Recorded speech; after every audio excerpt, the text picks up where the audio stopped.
Hey, what's going on, everybody? Today is June 12th, 2024, and this is the Daily AI Show. And today, it's Wednesday, so that means we're going to be talking about all the latest breaking news from the last 7 days. And with us today, we got Junmi, Andy, Beth, and I'm Brian. And we'll see if anybody else pops in the door before we get too far into this show. Before we do get into it, I wanted to just say thank you because last night, and it was definitely last night, we did finally get over that 1,000 subscriber on YouTube. And that's, as you guys know, we've been talking about it a little bit. That's been a sort of an internal personal goal of ours. And, you know, we hit it last night. So really big deal for us. Thank you to everybody who's been listening and following along. And also don't forget that this Sunday we have our second edition, if you will, of our newsletter. So we just kicked it off last Sunday. It's doing really well. The first one did really well. And if you would like to get into that newsletter and get more behind the scenes, get more about what we're talking about at the Daily AI Show that doesn't necessarily always make it to the live show and these recordings, then you can do that by just going to the dailyaishow.com and subscribing to the newsletter. So with all that internal news out of the way, now we can switch over to the other news. Not, you know, ours is first, and then we can get into the other, I guess, big news from the last 7 days. And if it's okay with you guys, I did want to kind of kick off with one that, you know, Junmi, I think you might have. I don't know. We don't. By the way, we don't share our news stories before this show, so we're learning with you. So when you hear us say like, Junmi, you may have this on your list, it's legit because I don't know. But it was actually in the movie making side of things with AI, and the article title was about Ashton Kutcher, the actor that a lot of people know from the 70s show, kind of getting blasted a little bit. Now, look, obviously, the author of this blog could have had a laser beam and not like Ashton Kutcher and selected 10 quotes to make him look bad. So there could be a bit of bias here. But I think what the bigger story is just how powder keg this is. You know, and you could go to any industry, but let's just use the movie making industry, if you will. We know because of what we've seen with Sora, what we've seen with the what's the Chinese model one called that we're joking about and saying we get access to? Does anybody know the name of it? Say it again, Jimmy. Kling. Okay, so Kling, which is supposed to be like, I don't know, people have said they've gotten it better. Anyway, this is what the story was. So, I pulled up the wrong one. Give me 1 second, guys. I pulled it onto my other screen. I'm like, that's not about that. So Ashton Kutcher was talking, I guess, on another podcast or something. He was chatting with the former CEO, Eric Schmidt, at LA's Burger Inn Salon. I probably said that wrong. Anyway, here's the quote. He's talking about Sora, and he's like, you can create a good 10, 15 second video that looks very real. It still makes mistakes. It doesn't quite understand physics. But if you look at the generation of this that existed 1 year ago to today compared to Sora, it's leaps and bounds. In fact, there's footage in it that I would say you could easily use in a major motion picture or television show. And then he goes on to explain, why would you pay hundreds of dollars to get an external shot of me doing something as an actor when you could literally do it for $100? Okay. So naturally, people jumped all over this, right? You know, you're taking a human out of it. You're literally talking yourself out of your own job, on and on and on. And I don't want to necessarily come down because I think there's good points to be made on both sides. But this is a good example of the powder keg sort of situation. It's going to happen in a lot of industries where people have some very, very strong opinions about where AI comes in. When I read the quotes as they are from Ashton Kutcher, and I wouldn't call myself an Ashton Kutcher fan, I mean, or anything like that. I mean, I watch the shows and the movies he's been over the years. I don't really necessarily see anything wrong with what he's saying. It seems to me like he's mostly just pointing out facts, really, of wow, AI is now creating content and maybe B-roll and stuff like that you could probably slip in to a major motion picture and nobody would be the wiser. And if you're the studio putting the budget out, if you're the director and you have a limited budget, not that he was saying this, I'm kind of adding this like, yeah, okay, why wouldn't you do that? And so I tend to see the side of, wow, this type of technology is going to enable $300 movies to look like $1 million. And it's going to enable these students and people around the world who would not have had access otherwise. And they're going to get access to these AI tools. It's going to enable them to create some really amazing things. But clearly, from all the comments that are in this article, people feel like it was an incredibly naive, short-sighted, stupid, lots of words in there. One person, it was my favorite, that basically said, yeah, AI could create a good Ashton Kutcher movie, but not a good movie. So I thought it was a nice little burn on it or whatever. So anyway, I just want to bring this up. It's more of a broader topic and maybe worth yet again another show on it. But I just read that in the news, and look, Ashton Kutcher is willing to talk out loud about it because he got early access to Sora. Mm-hmm. If you're an actor or an actress, you got to be careful about what you say AI can do, because it could be awful lonely on the next set you arrive on. It could get you out of a job, honestly. Well, the situation is exasperated in Hollywood because apparently the well is kind of drying up in terms of the job cycle. Mm-hmm. How much work is available for how long, and this is all tied in as well to the strikes that happened last year. And they recognize the fact that with the streaming market and things like that, the shows are shorter. There's less actual amount of work throughout the year and things like that. So people are feeling the pressure. And again, like you said, this is probably an entire other episode, so I'll keep it short. But without knowing the context for that, for those quotes and what he was saying, I agree. He does seem to be just pointing out these are things that you need to recognize. Mm-hmm. Just coming after Ashton Kutcher isn't going to solve the problem, right? And if it is just merely, hey, I saw this, I think this could do this, we should be concerned and investigate and become more literate and, see what we can do to adjust our industry in a way that protects, people in whatever form that's going to take, right? Because we all know in our spheres that AI is a disruptive technology, plain and simple. So trying to figure out how we move from point A to point B with this rapid change is the tricky part. So yeah, let's try and find a solution as opposed to just coming after somebody for making some observations.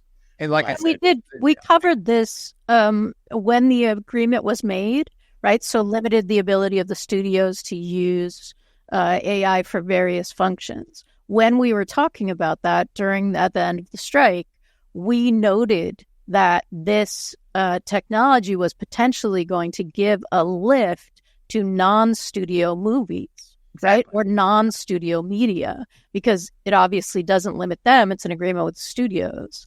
And the technology itself is developing so that you can then create very, very similar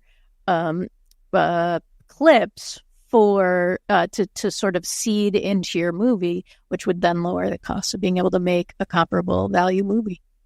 And I think, look, this is another, we'll move on. But this is what I would say as maybe the seed for the next conversation on this is obviously a fear here is that not that Sora we expect to be biased. I expect if you say, show me, I want people of this particular,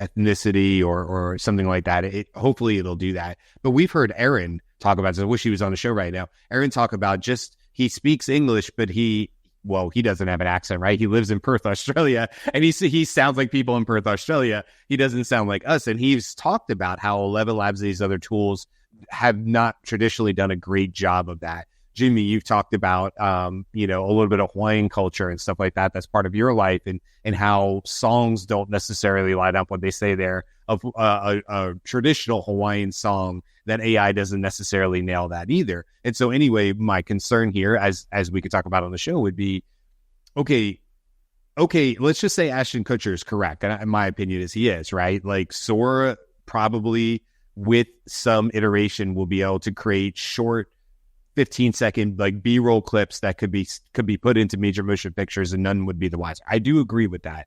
But the question then becomes, who has access to the technology? Because we expect Sora to be expensive to run and iterate. Okay, what kind of computers is it running on? And what does that ultimately mean? Does that mean just a whole lot more people who look like me and sound like me who have access to that tool, and that in effect means more of that type of content gets out there. So yes, we look at it and say, hey, AI should give lots of people who have low budgets and low means the ability to create these great new, fantastical, whatever, productions. However, there's also a part of the AI tends to be more American in a lot of ways.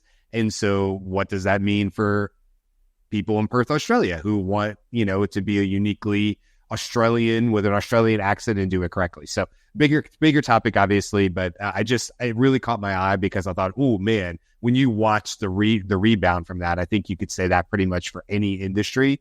And I just think people are going to have to be careful in some industries with how they talk about AI, specifically if there is a bullseye on that industry and people can see that AI is going to have some major sea change effect in that industry. So anyway, what do you guys got? That's one big one for today, but what do you guys got? So I am going to talk about ChatGPT going down. It happened last week, right? So that was covered in last week's news. Andy covered it, actually, that yes, if you experienced ChatGPT outage, so did we. But it went down again last night. I'm on the East Coast, so it went down again yesterday. It was not for as long, but the general information about why those are happening is increased usage. And so what that shows is the need not just to scale the training, but scale the equipment that is used to serve the inference, to serve the people who are using it.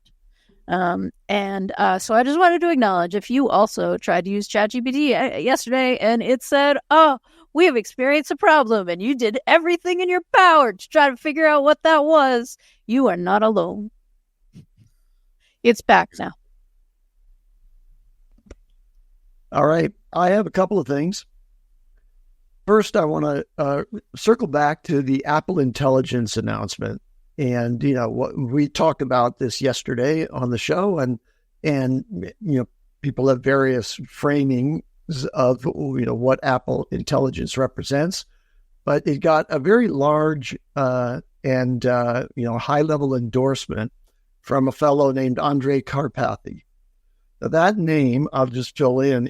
Andrej Karpathy is a Stanford PhD graduate in CS, computer science, who wrote and is taught the first course in deep neural networks at Stanford, and then became the head of AI for Tesla and was one of the founders of OpenAI. And he left OpenAI in February of this year. But he's one of the, masters of the universe when it comes to the world of AI. And what he said about Apple Intelligence is that it's integrating AI across an entire OS, enabling multimodal I/O, seamless interoperation of the OS and apps, and a frictionless user experience. And he was just pretty much on X and elsewhere really commending Apple for this approach to AI, which, I think is a really great endorsement of what Apple did. And we ended our show yesterday by saying, okay, were you impressed? Or was it a meh? The Apple Intelligence presentation, and here's someone at the real pinnacle of AI saying, this really is an advancement in terms of the business model that Apple is using for integration of AI in order to make it really accessible in practical ways to a very large audience out there.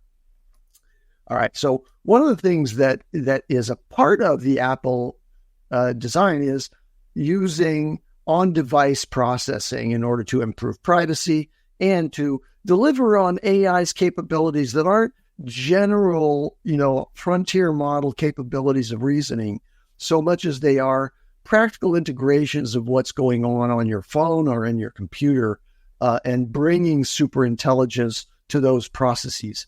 And we've been talking about the various ways that smaller models and open source models can be employed to really rise to the relevance level, even when compared to the most advanced frontier models. The one that's most impressive right at the moment is ChatGPT 4o, and it is representative of really the capability of a trillion plus parameter model out there in terms of its ability to reason and its sensibility. Right, when you work with ChatGPT 4o, it's got all the multimodal capabilities. It can do almost anything, and it's really satisfying. So there was a paper that was published called Mixture of Agents. And we've talked about mixture of X, in lots of different ways. Mixture of depths is one. Mixture of experts is another thing. And mixtures of, various LLMs have been conceived for some time. And there's a process called merging AI LLMs or any kind of deep neural network that is really an inexpensive way of achieving broader capabilities by mixing multiple models. And now this mixture of agents takes a really slightly different architectural approach to that whole process, which is it's a methodology that leverages multiple LLMs in sequence, in an iterative process, to enhance the generation quality. And here's the stunning result of this paper. GPT-4o gets a 57.5% score on the Alpaca Eval 2.0, which is one of the evaluation benchmark tests that these large language models are thrust against in order to evaluate their capabilities. Well, this mixture of agents approach, which takes one model's output to a prompt and gives it to the next model, and it doesn't even matter, apparently, as is reported in this paper, just how good those individual models are, although they ought to be selected if you're going to optimize, based on their capability to reason and also to collaborate. So if it's a collaborative, model, then it works better. But anyway, 57.5 is the top performance on Alpaca Eval for 4.0. This one gets 65.1%. That's a significant jump. Like even beating 57 by getting to 59 would be, a meaningful performance. To get 65% with this process is really an impressive advancement. So I guess the lesson is 2 heads are better than 1. 3 heads are better than 2. 4 heads are better than 4. What did I say? Oh, wait a minute. All right. Well, on a completely different note, I wanted to bring up some science, AI and science stories. Number one, in the last few episodes, we've talked about AI advancements in recognizing animal communication, right? So a couple weeks ago, we heard about AI identifying whale song. Then we heard about AI helping to identify dog barks. Now, there's a research paper published in Nature that talks about using AI to recognize elephant speech, right? So still early days. It's only about 28% accurate. But apparently in elephant speech, most of the time they're when they make a call, they're calling for a particular elephant. So there are elephants with names. So the AI they're building is to try and recognize those names called out by various elephants. I thought that was pretty cool. More insight into what our animal friends are saying. The next couple of science stories are surrounding brain and neural activity. So there's a company called Vivid Mind that is helping a test to recognize dementia with essentially if they caught it 5 years earlier than their normal tests now. And this is just from sound processing. So speaking and then analyzing that speech and then as part of a larger test for dementia.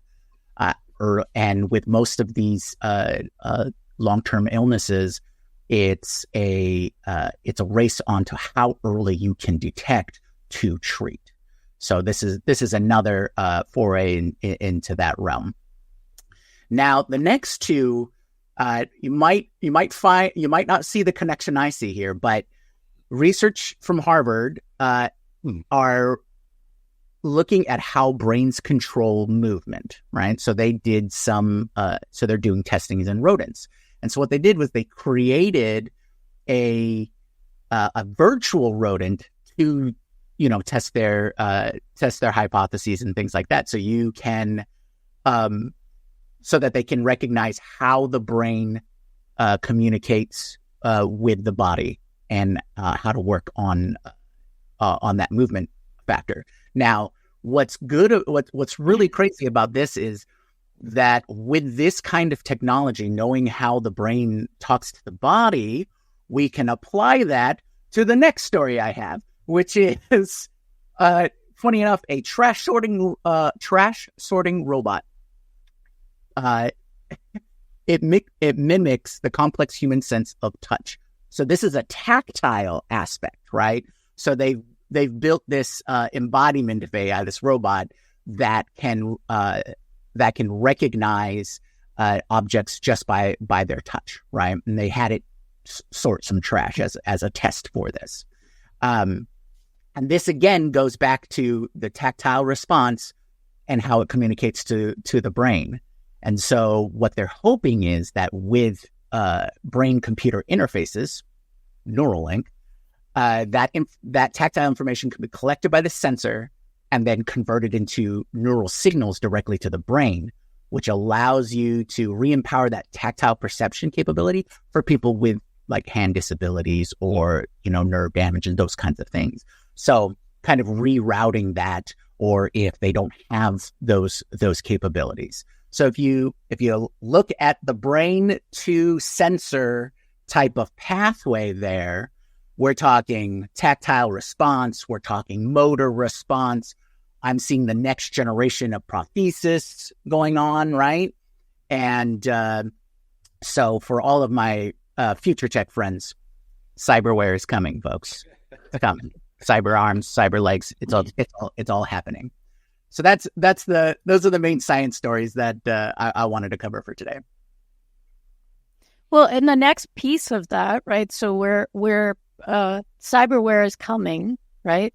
And also the ability to control things with your thoughts, because that's actually a piece of this. So right now the sensors are attached to you, and you control it with your thoughts, right? So the person who got the Neuralink chip can move the mouse, right? But just by thinking about moving the mouse. There is the next leap of that is what can you control by thinking about it, right? Which is, it's coming, folks. Yes. Well, this is a really an interesting area to me, which is related to the whole idea that in order for AI to be truly intelligence, it needs to be truly achieve artificial general intelligence that's comparable to humans. It has to be embodied.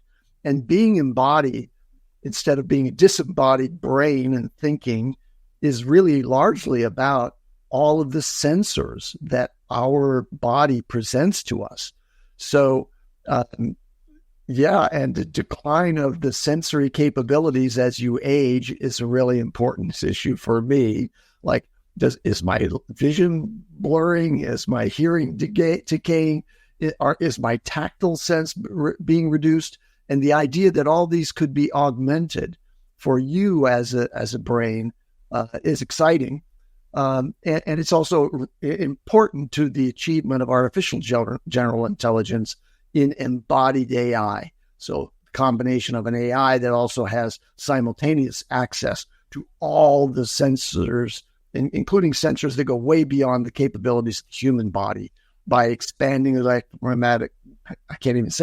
electromagnetic spectrum that's receivable by the sensors, and various other things that we can barely detect. There are animal senses out there that, like dog smell, for example, that create an enormous environment for them that's really perceivable in ways that we have no idea about. And to be able to experience that thing that's called Umwelt, which is the worldview of another animal that has a different set of sensors and prioritization of those sensors in their intelligence. That's going to be mind-boggling. Talk about VR. Let's embody the elephant, right? Let's go and experience what it's like to be in an elephant in that large a body. And that's not truly science fiction, like 25, 30 years from now. Yeah, that's really interesting. I mean, all of that, and probably what that could do from what you were saying, Jimmy, from the prosthetics and helping people with disabilities, and then what you're talking about, Andy, with sort of the transfer over to like as far as animal behavior and husbandry and all those kind of things. I think it's like obviously you work in that area as well, Andy. So that'd be pretty cool to see what comes out of that for sure. I know we got Carl here. I want to share one really quick, and then Carl, if you have any news stories to share as well.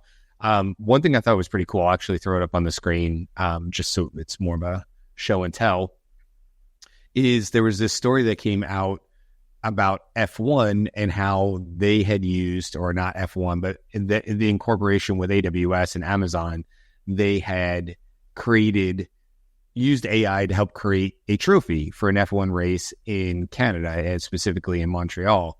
And so it's saying that AWS incorporated data from the development of a 2022 series F1 car, including the aerodynamic designs of the cars, specific details related to Montreal, such as the iconic Maple Leaf and the St. Lawrence River. Then this 2D design was transformed into a 3D design and 3D printed, and then finalized. A UK-based silversmith meticulously crafted the trophy, merging cutting-edge technology with rich traditions of Formula One.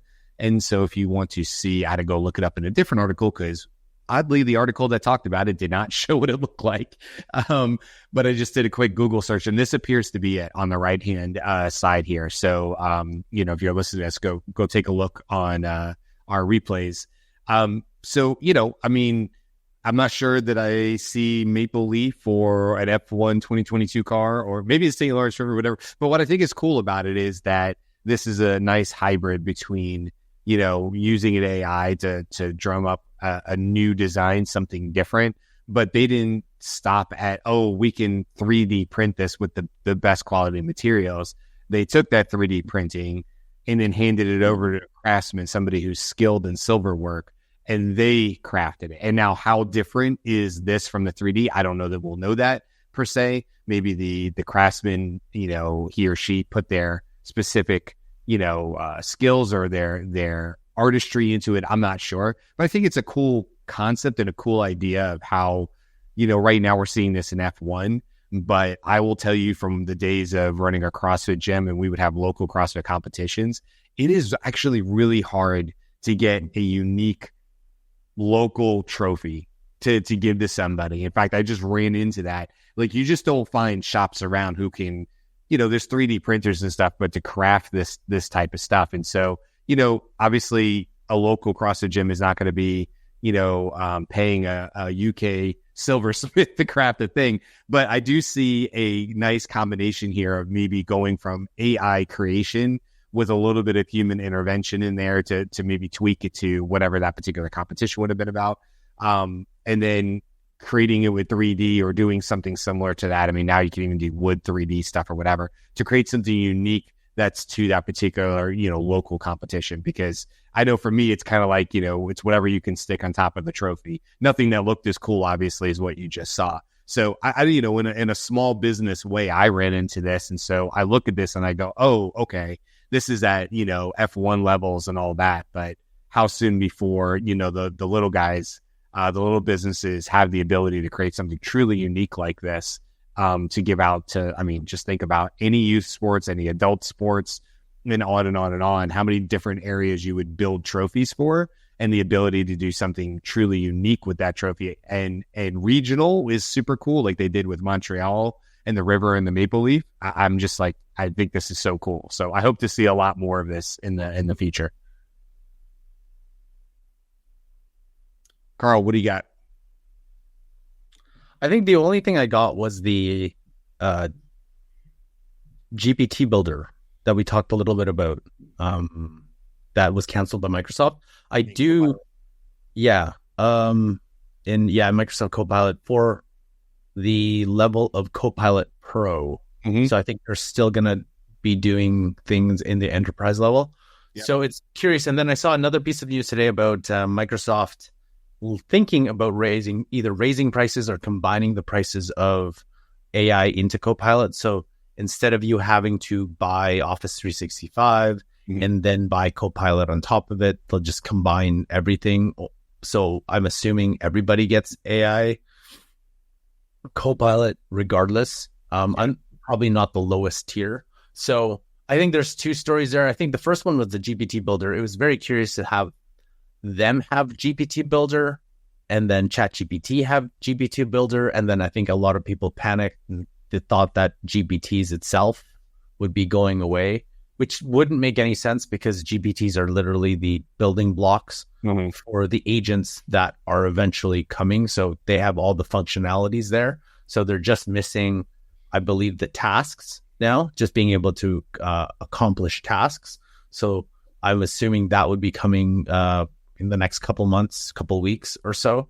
And then, but that wouldn't make sense then if you think about that from a Microsoft side, from a Copilot side. So you'd have a Copilot agent plus Copilot. I'm just not, it's kind of weird how that would work. I can talk to that really quick on that side real quick, Carl, before you hit the second point. Is that, I built a couple GPTs inside my Microsoft Copilot Pro. And here's the reality of it. And I'm not shocked by this at all. It was a very basic, watered down version of what ChatGPT had. So if you were going to be building something, but it wasn't like there was these like great connectors over to the enterprise or anything where I could have really done anything with those Copilot Pro GPTs. So you have this watered down version that you obviously know you can get a better version of. Now you can use them for free. You can't build them, but you can use them for free on the ChatGPT free plan. You still have to, if you want to build them, you still have to be on the pro plan.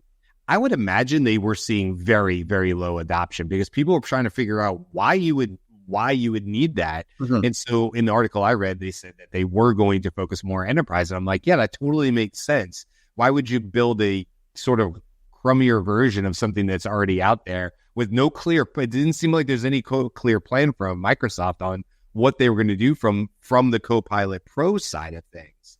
So I'm not really that surprised. I used it. It's fine. It was, the output was similar to what you would get from a ChatGPT custom GPT, but I didn't go back to it. I didn't see any reason why I would keep going over there. And there was nothing saying it would be in that infrastructure. And by the way, I think you're absolutely right that it will get probably rolled into Copilot. That is, will get rolled into 365 because it seems odd to me that we ran into that on our. If you don't know, we work with companies and we do some consulting and strategy for companies. Our team does.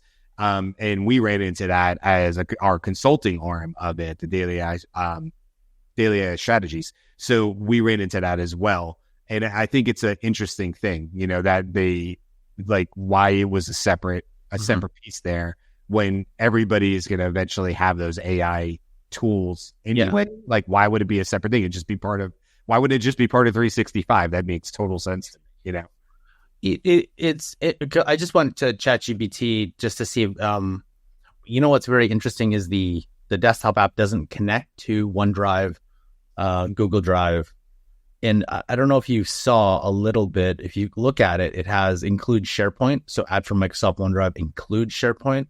I haven't really tested that feature on my personal ChatGPT account. So yeah, but one thing I'd really like to know is what happens to Microsoft Copilot Studio, because that's another piece. And they have a bunch of companies that have quote unquote, had success with it. I don't know how you do, because when you use it, it's not as good. If you use a custom GPT and try to do the same thing, a custom GPT will beat it hands down, even though it is connected to a SharePoint, but ChatGPT is now connected to SharePoint. So the advantage of a Copilot I can only see is the deep integration with Power Automate, to really connect it to Teams and so on. That would be the only real true connection. And even then, when you're building it, it's a tough slog to build out to really get it. And for me to understand it, I actually had to take a course outside of the Microsoft documents to understand how to build it out. And I was like, oh, but once you take that course, like, oh, this makes it a lot easier. But for just the regular people, that it's but I feel like over the next couple months, or couple of years, we're going to be in that weird, everything's cross-connected. And the same thing with Apple. Give Apple credit, though. They made it tried to make it as seamless as possible. Microsoft did exactly what Microsoft does, make it as complicated, as complex into their system as possible. So you can see the two things. And I think yesterday I saw another post where Google was explaining how summarization works on a web page, and then Apple was explaining it. I wish I could pull it up, because you could tell who was better at making things easier for people to understand. And you can tell the audience of Google is like, yeah, we're talking to like highly more technical developer type audience, versus Apple's like, hey, we're just talking to the regular people that probably it's 1,000 songs in your pocket, right? Yes. Big Apple has been so good at that for so long, which is really amazing, because that's multiple. It's not like they found one guy or girl who was just phenomenal at writing. They've been good at that for now decades, which is really, really impressive to stay at that high bar. I want to speak really quickly, Carl, because I think, you talked about it being ChatGPT being connected to Google Drive or OneDrive and stuff like that. Yep. Here's the thing with that because I got excited initially and I was like, oh, this isn't really something. Here's the thing. You can, but what you're doing is essentially pulling the document down from Google Drive. It's really no better or different than if it was sitting on your own local drive. The difference is that where it originated from was the cloud, but it still came local before it was uploaded, right? So it's like a two-step process. What I'm looking for, and I would imagine all of us would say this, is when it can use like a RAG system, it can use that Google document as a live document. That's the connector I want. Yes. What you want is Google Gemini, because Google Gemini does that. Copilot actually does that. That is that. But not very well. When I'm creating custom, and honestly, if Gemini had custom GPTs or that variation, I'm sure I'd be building in that. I just know from my experience, when I'm building custom GPTs, not only internally for my team, not only for me personally, but when I'm building them for clients, I'm literally working on it before I got on this call right now with one of my clients. A lot of times I will have my instructions on an external document, and there is nothing more painful than making corrections on an external document, because the only way to do it right now is to correct the document of instructions, delete. In my case, you have to update the custom GPT, because that's the only way I have found to delete it out of the memory. It's like you have to clear the cache by so delete the file, the custom knowledge document, delete it, update, then go grab where you made the corrections, update it again, and then, put the file back in and update. It's a very long process, and it makes you want to not have your instructions somewhere else. But obviously, if we can get to a connector where it's in a Google Drive or whatever, and I make the update on the Google Sheet or the Google Doc, and it is immediately, when I hit update on the custom GPT, it pulls that new information. Oh, that'll be so sweet, because then I could do more evaluations. I could have 3, 4, or 5 documents and maybe point the custom GPT towards the version that I want to test against. Opens up a lot of doors once we get to that level. Yeah, the technical term for that is continuous integration. So today we have to, create a little code document, and then you have to delete all the code that we're correcting and then replace it. But hopefully we can ultimately just make changes in our branch, which is your Google Sheet or whatever, and it automatically is inserted into the system. We'll get there. I have a couple of quick things. Sure. One is the happy anniversary to Mistral, the developers of Mixtral, the mixture of experts oriented open source LLM service that has routinely been at the very top of the leaderboards for open source LLMs. And they announced on their anniversary, happy birthday, 600 million euros Series B. 1 year old, 600 million euros as a funding round for them. And it was reputed, or there was a speculation that they were looking for 16 billion as their valuation for that round, which makes sense. They're really way out there when it comes to open source. And the other little thing, how could we end the show about news if we didn't mention Elon Musk? Elon Musk dropped his lawsuit against OpenAI and Sam Altman. Note that he can always refile his lawsuit against them, so he can be an irritant to OpenAI in the future. If he feels like he needs that media push, right? I mean, that's still, right. In my mind, that's the only reason he did it, is he got all the media play out of it. You know, and it was coming up today, I think, is when the judge was going to start talking about it. And there wasn't a whole lot of merit on the legal grounds. And so he was like, no, never mind. Like, yeah, so he got all the media push from it and all the chit chat and the talk, just like him saying he's going to, you know, he was going to ban all iPhones if Apple integrated ChatGPT, which we talked about yesterday. You know, and I'm sure that will die and fizzle out as well, too. But he gets all the buzz and all the stuff. So he knows what he's doing. He's been doing this for a while, and I wouldn't be surprised to see more of this type of stuff as he tries to distinguish himself with X.com and what he's doing with Grok and, you know, all the money they've raised for Grok. What was that, $6 billion or something like that they raised for Grok? It was insane. So, yeah, I'm not surprised on that. Okay, probably should wrap this up for today. Tomorrow, what we have coming up is actually a conversation about frontier models and how fast that they are growing. And so this actually comes off of a company named epicai.org, if you want to check them out before the show. But they put out a report. It was literally called Training Compute and Frontier AI Models Grows by 4 to 5x per year. Our expanded AI model database shows that the compute used to train models grows by such and such from 2010 to 2024. And could it continue? Will it continue on that? So we'll deep dive into that research tomorrow and talk about all the cool things that come out of it. And then on Friday, we are going to be doing actually a second review of Canva and their AI tools, because they just had what they called their glow up. It was about a week and a half ago at this point. And so we've had some time to play with their AI tools. And so we'll be talking about that on Friday. So that's what we have coming up the rest of the week. Thank you again to everybody who subscribed. If you like what we're doing, it would mean a lot to us if you would continue to like, subscribe, follow, depending on where you're watching us from. All those things matter, and they definitely help us out on the back end with the analytics to help our show grow. So if you like what we're doing, we appreciate your support. Thanks, Jen, for being in the comments, and we will see you guys again tomorrow for another great show. Until then.